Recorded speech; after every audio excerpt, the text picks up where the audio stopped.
नमस्कार मित्रों, easy solution पे आपका स्वागत है। हम जीवन में निरंतर बिना एक क्षण श्वास को रोक के श्वास भरते और छोड़ते रहते हैं। श्वास हमारा जीवन है कि इसी श्वास के माध्यम से हम पर्याप्त मात्रा में प्राणवायु के रूप में ऑक्सीजन ग्रहण करते हैं और प्राण शक्ति भी ग्रहण करते हैं। लेकिन हमें ध्यान रखना चाहिए कि हमारे श्वास में, हमारी वायु में ऑक्सीजन के अलावा काफी मात्रा में नाइट्रोजन भी रहती है और नाइट्रोजन बहुत महत्वपूर्ण है। श्वास हमारा जीवन है। इसी जीवन से हम स्वस्थ भी रहते हैं, निरोगी भी रहते हैं और अपने जीवन के विभिन्न क्रियाकलापों को करते रहते हैं। लेकिन जब हम किन्हीं कारणों से कम मात्रा में श्वास ले पाते हैं या हमारे शरीर के अंदर आवश्यकता से कम मात्रा में प्राणवायु पहुंच पाती है तो हम शीतलता अनुभव करने लगते हैं, हम कमजोर हो जाते हैं, बीमार पड़ने लगते हैं। हम सब अनुभव करते हैं कि यदि क्षण भर के लिए भी हमारे श्वास के आवागमन में कोई अवरोध आ जाए, कोई रुकावट आ जाए तो तत्क्षण हम घबराहट महसूस करने लगते हैं। हमारा श्वास फूलने लगता है, हमें लगता है कि अब हमारा जीवन का अंत हो जाएगा। तो श्वास हमारे लिए बहुत महत्वपूर्ण है और श्वास की इसी गति को यदि हम अपनी इच्छा के अनुसार प्रभावित कर लें तो हम बहुत सारे रोगों से मुक्ति भी पा सकते हैं और अपने जीवन की स्वास्थ्य में बढ़ोतरी के साथ में दीर्घ आयु की प्राप्ति भी कर सकते हैं। आपने कभी सुना नहीं होगा किसी योगी को, किसी वनवासी को सहजता से रोग सताते हों। हाँ, कुछ ऐसे कारण हैं कि जंगल में एकांत में कुछ संक्रामक रोग हो जाते हैं, कुछ पोषण संबंधी रोगों का प्रकोप हो जाता है। इससे बहुत सारे लोगों को असमय मृत्यु का सामना करना पड़ता है। लेकिन यथार्थ में जो श्वासों पर नियंत्रण पाना शुरू कर देते हैं, वो सहजता से स्वस्थ जीवन को दीर्घ जीवन तक भोगते रहते हैं। उनके शरीर में बलिष्ठता रहती है, बलिष्ठता ही नहीं रहती, उनकी इच्छाएं उनके ऊपर निर्भर करती हैं। वो अपने शारीरिक अंगों को अपनी इच्छा के अनुसार चला सकते हैं, अपने जीवन को अपनी इच्छा के अनुसार, अपनी वासना के अनुसार संचालित कर सकते हैं। तो ऐसा यदि आपको लगता है कि आपका शरीर शिथिल रहता है, आपको हृदय संबंधी रोगों की शुरुआत हो गई है और इलाज करा के आप थक गए हैं, फिर भी आपको पर्याप्त लाभ नहीं मिल रहा है, या फिर आपकी यौन शक्ति में कमी आ गई है, संतानहीनता की समस्या आपको देखने में मिल रही है, या बहुत सारे ऐसे रोग हैं जिनका इलाज अब आपको संभव दिखाई नहीं देता, आप वर्षों तक इलाज करा के हताश हो गए हैं, तो उस ऐसी सब अवस्था में आप प्राणायाम का एक रूप, हठ योग की एक पद्धति जो श्वास से संबंधित है, श्वास क्रिया को संचालित करने की प्रक्रिया पर आश्रित है, उसका अध्ययन कर सकते हैं। मैं वो बात करता हूँ जो मैं उसका स्वयं परीक्षार्थी रहा हूँ, स्वयं अनुभव करता रहा हूँ, स्वयं मैं करता रहा हूँ। यद्यपि योग की बहुत सारी ग्रंथों में आजकल तो बहुत सारे योगाचार पढ़ के उनके ऊपर सूत्र देते हैं, लेकिन मैं वैज्ञानिक प्रमाणिकता के साथ में, वैज्ञानिक उपलब्धि के साथ में आपको उन चीजों की जानकारी देता हूँ। तो आप यदि शारीरिक शिथिलता का अनुभव करते हैं, आपके वीर्य के अंदर शुक्राणुओं की संख्या घट गई है, या फिर आप स्वयं अपने शरीर के अंदर नपुंसकता का अनुभव करने लगे, वैसे योग का और शारीरिक शक्ति का बढ़ाने का कोई उद्देश्य नहीं है, क्योंकि जैसे जैसे आप श्वास का, प्राणायाम का, योगिक क्रियाओं का अभ्यास करते हैं, आपकी यौनिक जो प्रवृत्तियां हैं वो संतुलित होती चली जाती हैं। आप यौनिक व्यवसार से एकाग्री हो जाते हैं। आपका जो चंचल स्वभाव है वो चंचल शिथिलता में बदलना शुरू हो जाता है, अब उसमें चंचलता नहीं रहती है। आप सकारात्मक और आगे बढ़ने के लिए सोचना शुरू कर देते हैं। तो ऐसे में यदि आपको लगता है कि आपका शरीर शिथिल है, तो हठ योग से संबंधित एक प्राणायाम का अभ्यास शुरू कर सकते हैं। उसको कपालभाति के रूप में भी जानते हैं, लेकिन कपालभाति प्राणायाम के कई रूप हैं। एक सहज सहज शांत सा रूप है। आप इसको बैठ के किसी योगासन की मुद्रा में भी कर सकते हैं, कुर्सी पे बैठ के भी कर सकते हैं, या फिर लेट के भी आप पलंग पे बैठ के भी कर सकते हैं। तो उसमें करना क्या है?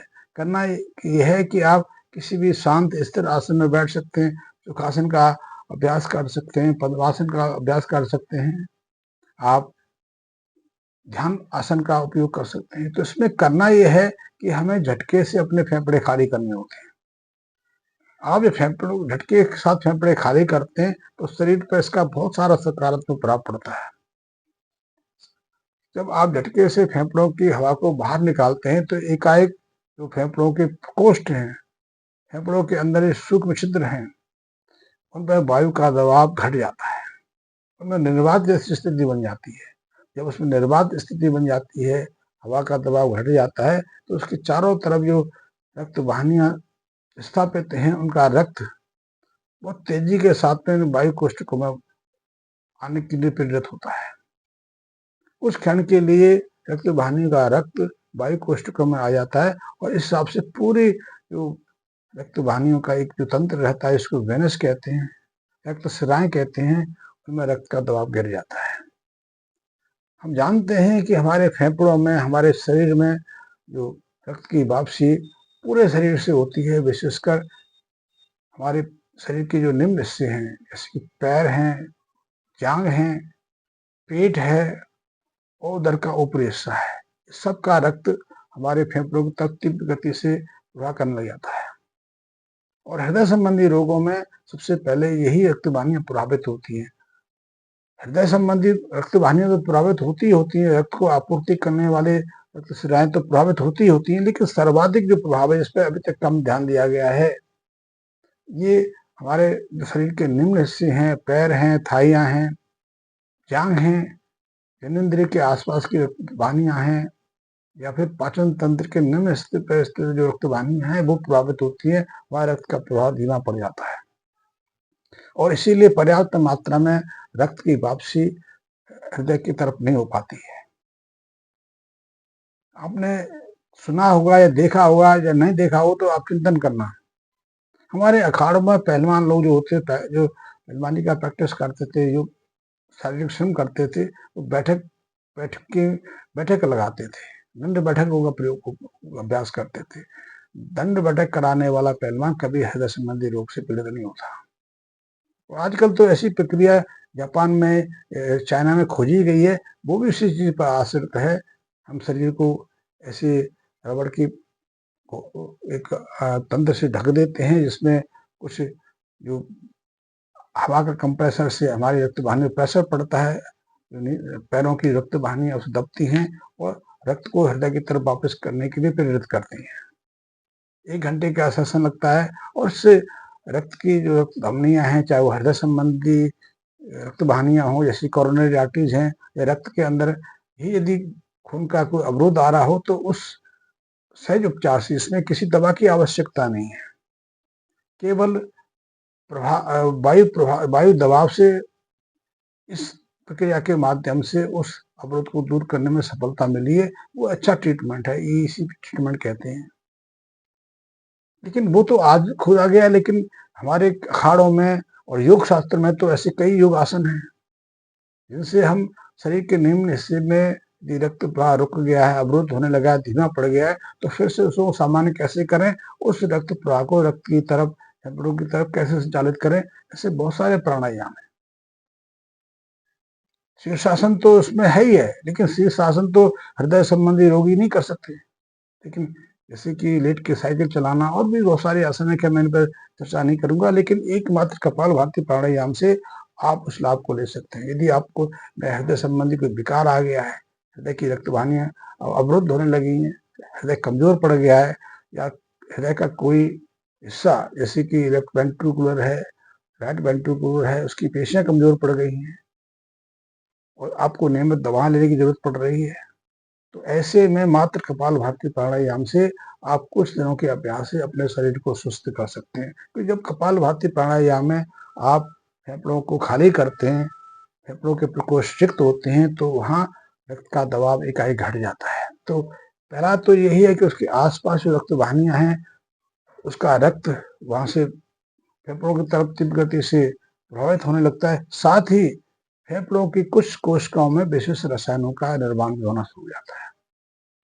वो भी हमारी फेफड़ों पर सकारात्मक प्रभाव डालता है, उससे भी हमें अतिरिक्त लाभ मिलता है। तीसरा, जब रक्त का प्रभाव हमारे शरीर के निम्न हिस्सों से हृदय के ऊपरी सिर तक बढ़ने लगता है, तो चेहरे पर यदि झुर्रियां आ गई हैं, हमारी स्मृति शक्ति घटने लगी है, हम चिंतित रहने लगे हैं, डिप्रेशन जैसी परेशानी का शिकार होने लगे, हमारे बाल झड़ने लगे, हमारी नेत्र ज्योति घट गई, बहुत सारे ऐसे लाभ जिनके लिए हमें अतिरिक्त दवाएं लेनी पड़ती है, मात्र इस प्राणायाम के अभ्यास से हमारे चेहरे की झुर्रियां गायब होने लगती हैं। चेहरे को लेकर तो बहुत सारी स्त्रियां जो हैं, हमारी बहन बेटियां बहुत चिंतित रहती हैं। उनको चेहरे की झुर्रियां तो अंदर तक कपा देती हैं, चेहरों पे झुर्रियां दिखाई नहीं दी, बाल सफेद होने नहीं शुरू हुए तो चिंतित हो जाती है। तो मात्र कपालभाति प्राणायाम से हम अपने चेहरे की झुर्रियों को रोक सकते हैं। कपालभाति प्राणायाम के नियमित अभ्यास से कपालभाति प्राणायाम का मैं सहज रूप बता रहा हूँ कि आपने झटके के माध्यम से अपने फेफड़ों को खाली करना है। इस क्रम को 1 मिनट के अंदर कम से कम आपने 55 से 60 मिनट करना है, 60 बार करना है। यानी कि प्रत्येक सेकंड अपने फेफड़ों को झटके से खाली करना है। इतना जोर नहीं लगाना कि आपने हाथ बंद कर लेने। सहजता से बैठ के किसी भी योग आसन में बैठ के आप कर सकते हैं। और प्रयास ये करना है कि प्रति मिनट, यानी कि हृदय में जितनी धड़कनें प्रति मिनट होती हैं, हृदय हमारा 72 बार 1 मिनट में धड़कता है, तो हमें वही आवृत्ति इस कपालभाति प्राणायाम के अंदर निर्धारित करनी है। यानी कि हमें लगे कि 1 सेकंड से थोड़ा सा ज्यादा कम समय हमें लगे अपने पेड़ को अंदर की तरफ सिकुड़ने में। जब हम पेड़ को अपने अंदर सिकुड़ते हैं, झटके से फेफड़ों से भरी हवा को बाहर निकालते हैं, तो हमारा फेफड़े का जो निम्न हिस्सा है, जिसको डायफ्राम कहते हैं, वो भी संकुचित होता है। इससे भी फेफड़ों के वायु कोष्ठों में दबाव बनता है और एक रिक्तता आती है। इस रिक्तता से रक्त बहाने का रक्त तो फेफड़ों की तरफ बढ़ता ही बढ़ता है। उसी के साथ में फेफड़ों की कोशिकाओं में विशेष जैव रसायनों का निर्माण भी होता है। तीसरा, यदि हम नियमित रूप से कपालभाति प्राणायाम करते हैं तो हमारे मस्तिष्क के अंदर भी कुछ उसका असर होता है। असर ये होता है कि मस्तिष्क के अंदर कुछ ऐसे शांतचित्त अनुभूति देने वाले जो न्यूरो हार्मोन्स है, वो अनायास स्रावित होने लग जाते हैं। तो जब हम 2-3 मिनट तक इस कपालभाति प्राणायाम का नियमित अभ्यास करते हैं तो हम अपने मस्तिष्क के अंदर भी हल्कापन अनुभव करने लगते हैं। कपालभाति का अर्थ यही है, कपाल को चमकाने वाला, कपाल को आघात देने वाला, कपाल को की चमक में ओज में वृद्धि करने वाला। प्राणायाम तो हमारा फेफड़ों का है, लेकिन इसका प्रभाव पूरे शरीर पर रहता है। पहला प्रभाव तो यही है कि रक्त वाहिनियों में यदि कोई अवरोध है, रक्त वाहिनियां हार्ड हो गई हैं, पूरी तरह से रक्त का प्रभाव उनमें सामान नहीं रहा, उसमें कोई अवरोध आने लगा, तो वो तो इससे दूर होता ही होता है। क्योंकि जब हम कपालभाति प्राणायाम का नियमित अभ्यास करते हैं तो हमारे वायु कोष्ठकों में जो हवा का दबाव गिरता है, वायु रिक्तता की स्थिति बनती है। दूसरा, जब हम इसको नियमित करते हैं तो शरीर का लगभग सारे शरीर का रक्त फेफड़ों की तरफ तेजी से अग्रसर होना शुरू हो जाता है, जिससे रक्त की सफाई हो जाती है। रक्त के अंदर जो अशुद्धियां होती हैं, कार्बनिक, सारे कार्बोनिक एसिड, दूसरे यूरिक एसिड आदि जो पैदा होते हैं, वो दूर होते हैं और काफी मात्रा में जो खून है मूत्र के रूप में शरीर की सफाई के लिए जो व्यक्ति हैं उनकी तरफ प्रभावित होता है। तो मस्तिष्क का भी काफी रक्त इस गति से शुद्धिकरण प्राप्त करता है। रक्त को अधिक मस्तिष्क को अधिक मात्रा में ऑक्सीजन युक्त हृदय पहुंचना शुरू होता है, तो जो मस्तिष्क की जो कोशिका हैं, जो ऑक्सीजन अभाव में क्षमता अनुभव करने लगती हैं, तनावग्रस्त हो जाती हैं, उनको भी इससे सकारात्मक प्रभाव मिलता है।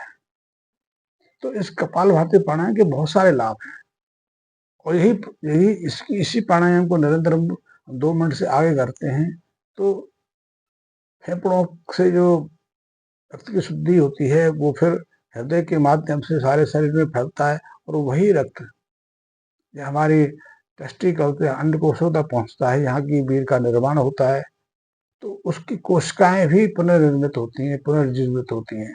वो अपना कार्य बहुत सहजता से कर पाती हैं। तो देखा गया है कि उम्र के पड़ाव में हम ज़्यादा तनाव में रहते हैं, हमारा खाना पीना सही नहीं रहता है, हमारे शरीर के अंदर रक्त का प्रवाह शिथिल पड़ने लगता है। ऐसे बहुत सारे कारण हैं, इनसे हमारे शरीर की बहुत सूक्ष्म जो ग्रंथियां हैं वो निष्क्रिय पड़ने लगती हैं, वो अपना कार्य सहजता से पूरा नहीं कर पाती। तो ऐसी अवस्था में 30-35 साल के बाद ही पुरुषों के अंदर सेक्स सफलता की स्थिति बन जाती है, उनके वीर्य में शुक्राणु की संख्या घट जाती है। वैसे इसके और भी कई कारण होते हैं कि यदि हमारा खान पीन सही नहीं है तो उसका भी प्रभाव पड़ता है। और इसीलिए आज देखा गया है कि पुरुषों में सेक्स स्थिरता के साथ में जो वीर्य में शुक्राणु की संख्या तेजी से गिर रही है और दंपतियों को संतान प्राप्त करने में परेशानी आ रही है। ऐसे हमारे पास डाटा उपलब्ध हैं। एक संपन्न आबादी में 35% से ज्यादा दंपति ऐसे हैं जो निसंतानता की कैटेगरी में आते हैं, और इसीलिए इतने इतने बड़े समूह को देखकर हर जगह वो आईवीएफ यूनिट होने लगे हैं। आईवीएफ यूनिट्स में लाखों रुपए खर्चा, लेकिन सफलता की दर तो वही 25-26% के आसपास है। वो कोई रामबाण और तरीका नहीं कि वहां आप गए, वहां आपकी समस्या का समाधान हो जाए, वहां से निराश लौटे बहुत सारे लोग मिल जाएंगे आपको। यद्यपि आईवीएफ में 50 साल 60 साल की उम्र में भी एक स्त्री संतान को प्राप्त कर सकती है, लेकिन क्योंकि संतान प्राप्त करने के लिए ओवम है, सीमम सीमम है, शुक्राणु है, उसे तो वयस्क युवक युवतियों के लेने पड़ते हैं, क्योंकि आज के हर जगह कई तरह के बीज बैंक खुल गए हैं, अंडाणु बैंक खुल गए। लेकिन संतान आपको अपनी मिल जाती है, लेकिन संतान वो आपकी नहीं होती, क्योंकि उसमें गुण वो नहीं होते जो आपके पैतृक गुण हैं, आपके अनुवांशिक गुण हैं। वो तो कौन से गुण लेके आएगा वो तो बाद में पता लगेगा, जब वो 12-15 साल का हो जाएगा या हो जाएगी। तो मेरा अर्थ है, कहने का अर्थ है कि यदि आप स्वस्थ रहना चाहते हैं, रोगग्रस्त हैं तो रोगों से दूर आना चाहते हैं, अपने ओज को बढ़ाना चाहते हैं, अपने शरीर को क्रियावान बढ़ाना चाहते हैं, आप अपनी तर्क बुद्धि बढ़ाना चाहते हैं, आंखों की रोशनी में वृद्धि करना चाहते हैं, यदि आप अपने शरीर के अंदर शुक्राणु की वृद्धि करना चाहते हैं, ऐसे बहुत सारी समस्याएं हैं, तो आप इसके लिए कपालभाति प्राणायाम का अनुसरण कर सकते हैं, प्राणायाम अभ्यास को अपना सकते हैं। धन्यवाद।